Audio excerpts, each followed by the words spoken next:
मेरो युट्युब च्यानलमा यहाँहरूलाई स्वागत छ।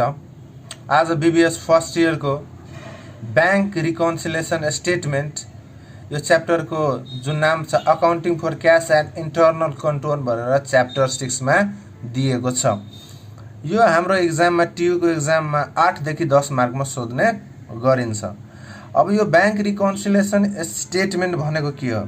त बैंक रिकन्सिलिएसन स्टेटमेन्ट भनेको त्यस्तो किसिमको स्टेटमेन्ट हो जसमा पासबुक र क्यासबुक, पासबुकको रकम बराबर क्यासबुकको रकम जहिले पनि हुनुपर्छ।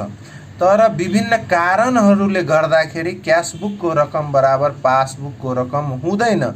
ती कारणहरूलाई पत्ता लगाएर मिलान गर्ने जुन काम गरिन्छ त्यस्तो किसिमको एउटा स्टेटमेन्ट तयार पारिन्छ, त्यसलाई भनिन्छ बैंक रिकन्सिलिएसन स्टेटमेन्ट। अब यो बीबीएस फर्स्ट इयरमा बैंक रिकन्सिलिएसन स्टेटमेन्ट तयार पार्दाखेरि केही टर्मोलोजीहरूको बारेमा बुझ्न जरुरी हुन्छ। जस्तै कि क्यासबुक, त क्यासबुक भनेपछि कोसँग हुन्छ? क्यासबुक भनेपछि कम्पनीसँग हुन्छ। कोसँग हुन्छ? कम्पनी। कम्पनीसँग के हुन्छ? कम्पनीसँग हुन्छ क्यासबुक। कम्पनीसँग हुन्छ क्यासबुक। त्यसै बैंकसँग के हुन्छ? बैंकसँग हुन्छ पासबुक। यो हामीले अत्यन्त जरुरी बुझ्नुपर्ने कुरा हो कि कम्पनीसँग के हुन्छ? क्यासबुक। बैंकसँग के हुन्छ? पासबुक। अब यो बुझिसकेपछि हामीलाई बुझ्नुपर्छ कि बैंक इरर के हो। त बैंक इरर भनेपछि बैंकले पासबुक मेन्टेन गर्दाखेरि त्यसमा केही किसिमको गल्तीहरू गर्दछ भने त्यसलाई बैंक इरर भन्दछ।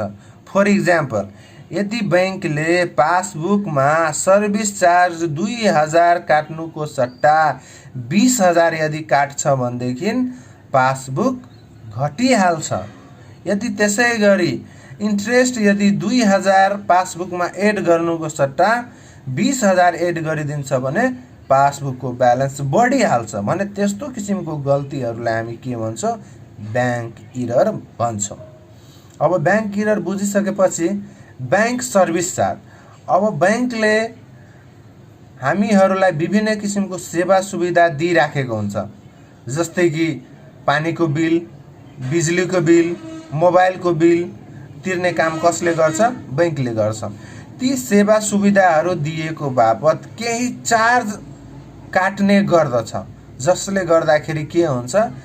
बैंकले पासबुकमा चार्ज काटिसकेपछि पासबुकको ब्यालेन्स कम हुन जान्छ र कम्पनीलाई थाहा हुँदैन। त्यसको कारण के हुन्छ? क्यासबुकको ब्यालेन्स बढी सो हुन्छ।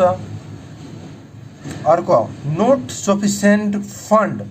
नोट सफिसिएन्टको मतलब हुन्छ कि हामीले चेक काटेर त दियो, कम्पनीले चेक काटेर त दियो, तर जति एमाउन्टको चेक काटेर दियो त्यति एमाउन्ट यदि खातामा रहेनछ भनेदेखि त्यति एमाउन्टले के हुन्छ भनेदेखि हामीले त क्यासबुकमा एन्ट्री राख्छौँ तर पासबुकमा पैसा भर्न सक्दैन। त्यसको कारण क्यासबुक र पासबुकको ब्यालेन्स मिल्दैन। अर्को आउँछ 6 नम्बर, चेक प्रिन्टिङ चार्ज। त चेक प्रिन्टिङ चार्जको मतलब हुन्छ जब हाम्रो चेक सकिहाल्छ, हामी नयाँ चेक लिन जान्छौँ, हामीलाई प्रिन्टिङ गरेर चेक दिन्छ तर त्यो बापत केही शुल्क लिने गर्छ। त शुल्क लिन्छ भने त्यसलाई भन्छ चेक प्रिन्टिङ चार्ज, जसले बैंकले के गर्छ? पासबुकमा चेक प्रिन्टिङ चार्ज भनेर चार्ज गरिसकेपछि पासबुकको रकम के हुन्छ? घट्छ। त्यसै गरी नोट्स पेएबल। नोट्स पेएबलको मतलब हुन्छ कम्पनीको सम्पत्ति भयो। त कम्पनीको सम्पत्ति भयो भनेपछि यदि बैंकले नै कलेक्सन गरिदिन्छ पैसाहरू त त्यसलाई हामी भन्छौँ नोट्स पेएबल। त्यसै गरी इन्ट्रेस्ट अर्न्ड। हामीले जुन खातामा पैसा राखेको हुन्छौँ त हामीलाई केही दिन पश्चात त्यो बैंकले हाम्रो जति एमाउन्ट राखेको हुन्छौँ बैंकमा त्यसलाई के गर्छ भनेदेखि त्यसमा केही पर्सेन्टेज इन्ट्रेस्ट दिने गर्दछ, जुन पासबुकमा त एड गरिदिन्छ तर हाम्रो क्यासबुकमा एड भएको हुँदैन। यसको कारणले गर्दा पनि क्याश बुक र पासबुकको ब्यालेन्स मिल्दैन। अर्को क्याश बुक इरर, यदि हामीसँग कम्पनीसँग यदि क्याश बुक हुन्छ भने त्यो पनि गल्ती हुन सक्छ। अब 2000 को चेक काटेर दियो, यदि 20000 को इन्ट्री गरिदियो भनेदेखि त्यो पनि रङ हुन जान्छ। अब रामलाई 3000 को चेक दियो, यदि 30000 को चेक लेख्यो भने त्यो पनि गल्ती हुन जान्छ। त भनेपछि त्यस्तो किसिमको इरर यदि हुन जान्छ भनेदेखि त्यसले भन्छ क्याश बुक इरर। अर्को deposit in transit, outstanding deposit, cheque under collection, all are same. यो तीनटा टर्मोलोजीले भन्न खोजेको कुरा एउटै हो। त भनेपछि आउटस्ट्यान्डिङ डिपोजिटको मतलब भयो चेक त जम्मा गर्न बैंकमा पठायो तर अहिलेसम्म चेक जम्मा भएको छैन, त्यसलाई हामी भन्छौँ deposit in transit, outstanding deposit, cheque under collection भन्छौँ। अब 11 नम्बरमा हाम्रो छ आउटस्ट्यान्डिङ चेक, अनक्लियर्ड चेक। हामीले चेक काटेर त दियो तर अहिलेसम्म त्यो चेक बैंकमा गएर भजाएको छैन, जसले गर्दाखेरि के हुन्छ हाम्रो क्याश बुक त घटेको हुन्छ तर पासबुक घटेको हुँदैन। त्यसको कारणले गर्दाखेरि क्याश बुक र पासबुकको रकम मिल्दैन। त्यो मिलाउने काम हामी कहाँ गर्छौँ त BRS अर्थात् बैंक रिकन्सिलिएसन स्टेटमेन्टमा गर्छौँ। यहाँहरूलाई अस्मिता पब्लिकेसनको जुन बुक छ बैंक रिकन्सिलिएसन स्टेटमेन्ट च्याप्टर 6 त्यसको म brief answer question number 1 solve गरेर यहाँहरूलाई देखाउन गइराखेको छु। तपाईहरुसँग यदि अस्मिता पब्लिकेसनको बुक छ भनेदेखि ब्रिफ एन्सर क्वेसन नम्बर 1 यहाँ लेखेको छ bank statement of sesame corporation shows the balance of rupees 120,000 as on Ashad 31st 2076. On the same day, cash book balance shows rupees 1,30,000. On verification, the following facts were found: deposit in transit 40,000, cheque outstanding 60,000। अनि हामीले रिक्वायर्डमा के भनेको छ adjusted balance as per bank statement भनेपछि adjusted balance as per bank statement हामीलाई बैंकको balance लिएर यो जुन टर्मोलोजीहरु छ त्यसलाई एडजस्ट गर्न भनिरहेको छ। क्वेशन नम्बर 1 हामीलाई बनाउन भनेको छ एडजस्टेड ब्यालेन्स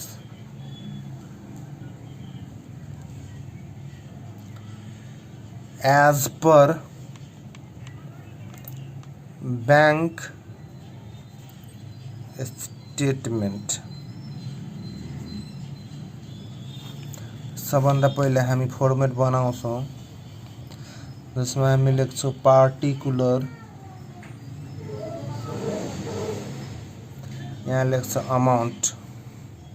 अब सबभन्दा पहिले हामीले के भनेको छ adjusted balance as per bank statement. त balance as per bank statement त बैंक स्टेटमेन्टमा हामीलाई कति दिएको छ क्वेसनमा 1,20,000 1,20,000 दिएको छ। अब 1,20,000 दिएको छ भनेदेखि अब हामीलाई दिएको छ तल डिपोजिट इन ट्रान्जिट भनेपछि बैंकमा जम्मा हुन नसकेको चेक। यसको मतलब भयो कि बैंकमा त कम्पनीले चेक जम्मा गर्न पठायो तर अहिलेसम्म चेक जम्मा भएको छैन। तर कम्पनीले के गर्छ चेक जम्मा गर्न जब पठाउँछ तब कम्पनीले क्याश बुकमा त्यति बराबरको एमाउन्ट प्लस गरिहाल्छ। भनेको मतलब यसरी बुझ्नुस्, यो भयो क्याश बुक, यो भयो पासबुक। यो कोसँग हुन्छ यो हुन्छ कम्पनीसँग। यो कोसँग हुन्छ? यो हुन्छ ब्याङ्कसँग। भनेको मतलब पासबुक हुन्छ ब्याङ्कसँग, क्यासबुक हुन्छ कम्पनीसँग। त कम्पनीले चेक जम्मा गर्न पठायो। त चेक जम्मा गर्न पठाउँछ भनेदेखि कम्पनीले त 10,000 रुपैयाँ आफ्नो क्यासबुकमा त एड गरेको छ। त एड गरेको छ, तर ब्याङ्कमा अहिलेसम्म त्यो जम्मा भएको छैन। त्यसको मतलब पासबुकमा त 10,000 रुपैयाँ जम्मा हुन सकेको छैन। त पासबुकमा त 10,000 रुपैयाँले के भइराखेको छ भनेदेखि ब्यालेन्स त क्यासबुकभन्दा कम भइराखेको छ। त्यही कारणले हामीलाई क्यासबुकको रकम बराबर पासबुकको रकम मिलाउनको लागि हामीलाई के गर्नुपर्छ भनेदेखि पासबुकमा 10,000 रुपैयाँले एड गर्नुपर्छ। भनेदेखि ल हामी एड गर्छौँ। एड लेख्छौँ। डिपोजिट इन ट्रान्जिट भनेर लेख्छौँ र 10,000 रुपैयाँ एड गर्यो। अब छ चेक आउटस्ट्यान्डिङ। चेक आउटस्ट्यान्डिङ भनेपछि चेक काटेर कम्पनीले दियो। त कम्पनीले यदि चेक काटेर दिन्छ त कम्पनीसँग त हुन्छ क्यासबुक। त कम्पनीले क्यासबुकमा के गरिहाल्छ भनेदेखि लेस गर्छ। के गर्छ? लेस गर्छ। त 60,000 रुपैयाँ लेस गरियो। कम्पनीले त 60,000 रुपैयाँ लेस गरियो, तर अहिलेसम्म त्यो चेक ब्याङ्कमा साट्न गएको छैन। त्यसको मतलब के भयो कि पासबुकमा त 60,000 रुपैयाँले त ब्यालेन्स बढिरहेको छ। त्यो क्यासबुकको रकम बराबर पासबुकको रकम बनाउन हामीलाई के गर्नुपर्छ? पासबुकमा पनि हामीलाई 60,000 लेस गर्नुपर्छ। त ल लेस गरौँ। चेक आउटस्ट्यान्डिङ 60,000, यसलाई लेस गरौँ। अब कति हुन्छ है? सरी, 40,000 हुन्छ। 40,000 हुन्छ। 40,000, 1,20,000 र 40,000, 1,60,000। 1,60,000 प्लसबाट 60,000 गयो भनेदेखि कति हुन्छ? 1,00,000 हुन्छ। यो नै हाम्रो के भइहाल्यो? एन्सर भइहाल्यो। स्मिता पब्लिकेसनको टियु मोडेल क्वेसन नम्बर 5 म यहाँहरूलाई सोल्भ गरेर हेराउन गइरहेको छु। त सबभन्दा पहिले यो कुन कम्पनीको हो त? यो भनेपछि सम्झना कम्पनीको। सम्झना कम्पनीको नाम लेख्नुपर्छ सबभन्दा पहिला। Bank reconciliation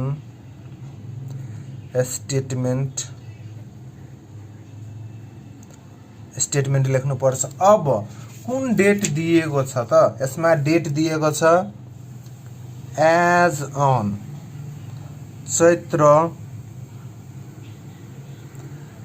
31, 2076। अब यति लेखिसकेपछि हामीलाई अब फर्मेट बनाउनु पर्छ। फर्मेट बनाउनको लागि सबभन्दा पहिला हामीले यसरी बनाउनु पर्छ। अब हामी यहाँ लेख्छौँ adjusted of bank statement balance.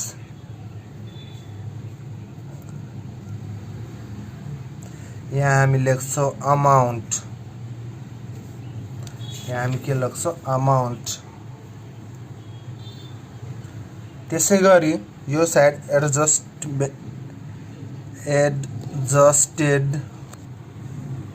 Of cash book balance र यहाँ पनि हामी के लेख्छौँ अमाउन्ट। यति लेखिसकेपछि अब हामीले लेख्नुपर्छ, यहाँ पनि लेख्नुपर्छ अनएडजस्टेड ब्यालेन्स, अनएडजस्टेड ब्यालेन्स। र यहाँ पनि लेख्नुपर्छ अनएडजस्टेड ब्यालेन्स। हामीलाई यहाँ लेख्नु पर्छ, यहाँ लेख्नु पर्छ। अब यो क्वेसनमा bank balance as per company record भनेपछि कम्पनीसँग त हुन्छ क्यास बुक, त क्यास बुकमा कति छ एमाउन्ट 8000, त हामीले 8000 लेख्नुपर्छ। र त्यसै गरी क्वेसनमा दिएको छ बैंक स्टेटमेन्ट ब्यालेन्स 10000, त यहाँ हामीले लेख्नुपर्छ 10000। सबभन्दा पहिले क्वेसनमा क्यास बुकको कति रकम दिएको छ, पासबुकको कति रकम दिएको छ त्यो कुरा लेख्नु पर्छ।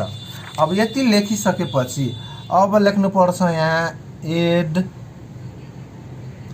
यहाँ पनि एड, अब यहाँ लेस, अब यहाँ लेस, यति कुरा लेख्नु पर्छ। अब यति लेखिसकेपछि अब हामीलाई दिएको छ अन डिपोजिट चेक 3000 भनेपछि चेक डिपोजिट हुन सकेको छैन, भनेपछि डिपोजिट भएको छैन।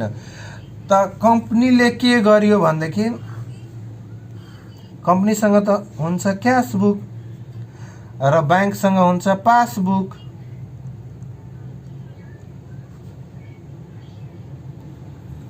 कम्पनीले के गर्यो चेक डिपोजिट गर्न पठायो, कम्पनीले के गर्यो त चेक डिपोजिट गर्न पठायो।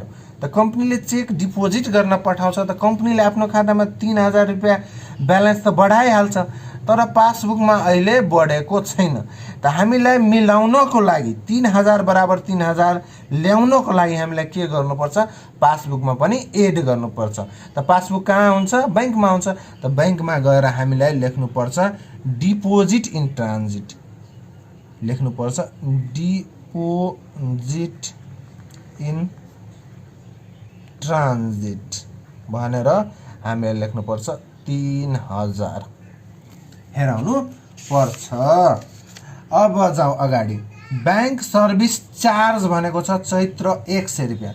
अब बैंकले सेवा दिएको बापत 100 रुपैयाँ चार्ज गरेको छ। त बैंकसँग त हुन्छ के पासबुक, त पासबुकमा जब सेवा दिन्छ त उसले आफ्नो खातामा के गर्छ 100 रुपैयाँ त लेस गरिहाल्यो, तर हामीलाई कम्पनीलाई थाहा छैन, कम्पनीले लेस गरेको छैन। त कम्पनी भनेपछि कम्पनीसँग हुन्छ क्यास बुक, त क्यास बुकमा पनि के गर्नुपर्छ लेस गर्नु पर्छ। त हामीले लेख्नुपर्छ बैंक सर्भिस चार्ज 100 हामीले लेख्नु पर्छ। अब यति बुझिसकेपछि अब जाऊ अगाडि। आउटस्ट्यान्डिङ चेक भनिरहेको छ 3900 भनेपछि आउटस्ट्यान्डिङ चेक। त आउटस्ट्यान्डिङ चेकको मतलब भयो कि कम्पनीले त चेक काटेर दियो, कम्पनीले चेक काटेर दियो। त कम्पनीले चेक काटेर दिन्छ भनेदेखि त कम्पनीले के गर्छ क्यास बुकमा के गर्छ लेस गर्छ। त क्यास बुकमा लेस कति गर्यो 3900 लेस गर्यो, तर त्यो चेक अहिले भज्न सकेको छैन भनेपछि पासबुकमा इन्ट्री भएको छैन। त पासबुकमा पनि हामीलाई के गर्नुपर्छ लेस गर्नुपर्छ मिलाउनको लागि। त ल हामी पनि पासबुकमा भनेको मतलब बैंक स्टेटमेन्टमा के गर्छौँ लेस गर्छौँ। त आउटस्ट्यान्डिङ चेक हामी लेख्छौँ र यहाँ लेख्छौँ 3900 यति लेख्छौँ। अब यति भइसकेपछि अब छ bills receivable collected by bank but not yet recorded in the books ₹1000। अब बिल्स रिसिभेबल थियो त्यो के गरेको छ बैंकले नै कलेक्सन गरिदिएको छ। त बैंकले जब बिल्स रिसिभेबल कलेक्सन गर्छ त पासबुकमा एड गरेको होला, पासबुकमा एड गरेको होला। त पासबुकमा एड गर्छ त 1000 रुपैयाँ त एड गरेको छ पासबुकमा, तर क्यासबुकमा एड भएको छैन। त हामीलाई मिलाउनको लागि क्यासबुक बराबर पासबुकको रकम मिलाउनको लागि हामीलाई के गर्नुपर्छ, क्यासबुकमा पनि हामीलाई एड गर्नुपर्छ। त हामीले लेख्नुपर्छ collection of bill receivable, bills receivable 1000 लेख्छौँ। अब यति लेखिसकेपछि अब छ हामीलाई interest on the preceding bill is recorded by the bank भनिरहेको छ। भनेपछि इन्ट्रेस्ट बैंकले दिएको छ। त जब बैंकले इन्ट्रेस्ट दिन्छ त बैंकले के गर्छ, आफ्नो पासबुकमा प्लस गरिदिन्छ।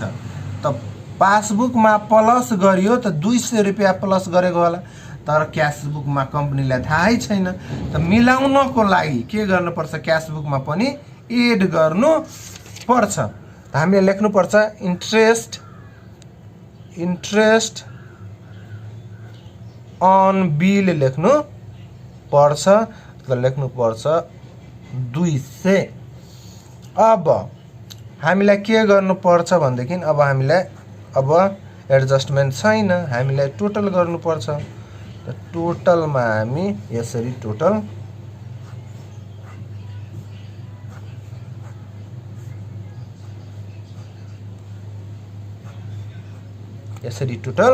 गर्छौँ। हामीलाई कति हुन्छ, 8000 1 9000 9000 8 1 9000 9200 र 9200 बाट 100 गयो भनेदेखि 9100। अब यो साइड पनि कति हुनु पर्यो, 13000 13000 पछि कति गयो 13000 र 13000 बाट 3900 गयो भनेदेखि 9100 हुन्छ। अब यति लेखेपछि अब दुवै साइड के लेख्नु पर्छ, एडजस्टेड ब्यालेन्स के लेख्नु पर्छ, एडजस्टेड ब्यालेन्स। यहाँ पनि के लेख्नु पर्छ, एडजस्टेड ब्यालेन्स लेख्नु पर्छ। यो त थियो हाम्रो रिक्वायरमेन्ट ए को थियो, यो थियो रिक्वायरमेन्ट ए को। अब रिक्वायरमेन्ट बी मा भनिरहेको हामीलाई भनेको छ bank balance to be reported on company Chaitra 31 balance sheet. त भनेपछि यसको एन्सर हुन्छ यो बैंक ब्यालेन्समा कति रिपोर्टेड गर्नुपर्छ त 9100 रुपैयाँ। हामी यसलाई यसरी लेख्छौँ, the bank balance to be reported in the balance sheet of समझाना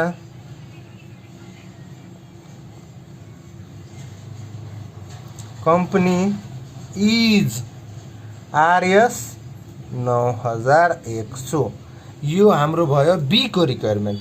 अब यसैलाई आधार मानेर अब हामीलाई सी को पनि बनाउनु पर्छ।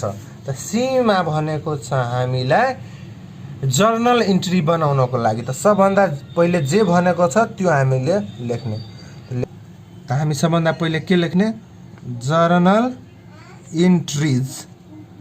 जर्नल इन्ट्रिज लेखिसकेपछि अब जर्नल इन्ट्रीको फर्मेट बनाउनु पर्यो। त सानै फर्मेट बनाउनु पर्यो। त जर्नल इन्ट्रीको फर्मेट के हुन्छ, डेट हुन्छ, अकाउन्ट टाइटल एन्ड एक्सप्लानेसन। त्यसपछि के हुन्छ, पोस्टिङ रिफरेन्स नम्बर। त्यसपछि के हुन्छ, डेबिट अमाउन्ट। अनि त्यसपछि के हुन्छ, क्रेडिट अमाउन्ट। अब यति बनाइसकेपछि एउटा ध्यान दिनुपर्ने कुरा के छ भनेदेखि यो त ट्रान्ज्याक्सन कहिले भएको छ, यो भएको छ 2076 चैत्र 31 मा। त त्यो डेट हामीले लेखिदिने 2076 अनि चैत्र भनेको छ, त चैत्र भनेपछि 12 महिना 31 मा भएको छ। यो डेट लेखिसक्यो। अब डेट लेखिसकेपछि हामीलाई अब यसमा जर्नल एन्ट्री पास गर्नु पर्दाखेरि सबभन्दा पहिले हामी कसको जर्नल एन्ट्री पास गर्छौं, जुन एडजस्टमेन्ट हामी क्यासबुकमा गरेको हुन्छौं त्यसको जर्नल एन्ट्री मात्रै हामीलाई बनाउनु पर्छ। त क्यासबुकमा हामी सबभन्दा पहिला के गरेको छौं त कलेक्सन अफ बिल्स रिसिभेबल भनेपछि बिल्स रिसिभेबल कलेक्सन गरेको छौं। त बिल्स रिसिभेबल कलेक्सन भनेपछि यहाँ के छ, एड छ। एडको मतलब के भयो, प्लस भयो। त्यसलाई माइनस गर्नु पर्यो। त माइनस गर्नु पर्यो त हामीले लेख्नु पर्यो 2 बिल्स रिसिभेबल लेख्नु पर्यो। बिल्स रिसिभेबल अकाउन्ट लेख्नु पर्यो। कति लेख्नु पर्यो, 1000 लेख्नु पर्यो। अब डेबिट रकम बराबर क्रेडिट हुन्छ जर्नल एन्ट्रीमा। त डेबिटमा हामीले लेख्नु पर्यो बैंक अकाउन्ट।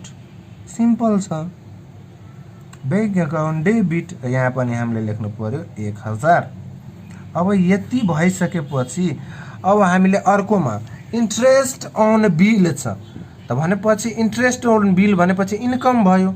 इन्कम भयो, यो पनि के छ, एड छ।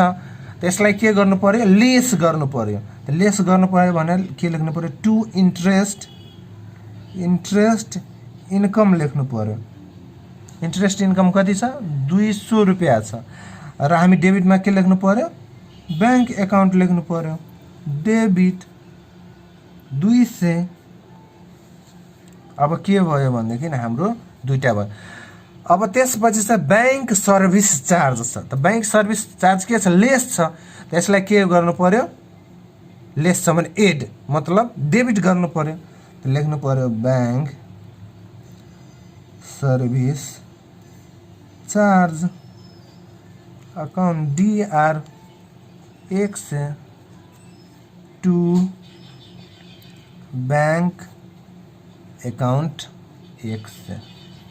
अब यति भइसकेपछि हाम्रो क्वेसन नम्बर 5 फिनिश भयो।